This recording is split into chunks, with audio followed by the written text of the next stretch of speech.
Welcome back to another Doll Talk. We got the Cotton Bowl, Miami, Ohio State, New Year's Eve, December 31st. Ohio State's a 9.5-point favorite. Over/under set at 42.5. Start with Miami. The Miami Hurricanes, fresh off a huge victory on the road against Texas A&M. They won 10-3. Shout out Big Ten West. That game was unique, where Miami blocked a 22-yard field goal because Texas A&M, they were having kicking issues. Miami then went on 2 drives, but A&M held them to a 47-yarder and a 40-yarder, and their kicker both missed those kicks. Then in the third quarter, Miami kicked a 21-yarder to get the first points of the game, go up 3-0. They missed a 35-yard field goal later in the game. A&M also got a field goal. Then Malachi Tony in Miami was driving, made a great catch, but unfortunately he fumbled.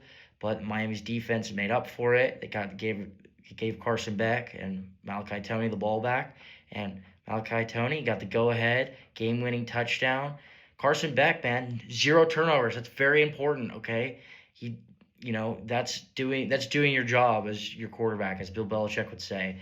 Well, Marcel Reed, he had 2 interceptions and hit the second interception and cost it in the game. I mean, they had 3rd and goal on the 5-yard line with under 30 seconds left, and that's how they went out. On the other hand, Ohio State, they have not played since December 6th, where they lost in the Big Ten title game to Indiana, where they severely struggled in the red zone, and they missed a 27-yard field goal late in the fourth quarter that would have tied the game, and Julian Sainz threw an interception that led to Indiana to a field goal. But I see it this way. If I were to tell you Ohio State would hold now currently the number 1 ranked team in the country, the Indiana Hoosiers, to only 13 points, if you knew that going into the game, everybody would have picked Ohio State to win. But that's the thing. Ohio State has 2 weaknesses. They struggle with running the ball, and they struggle with their red zone offense. Against Indiana, they were in the red zone 4 times, and they only walked away with 10 points. That's pathetic. And against Michigan in the game, they were in the red zone 3 times, and then they walked away with 13 points. So they keep getting the red zone. They got to be more efficient. They got to be just a little bit better. So here's my point.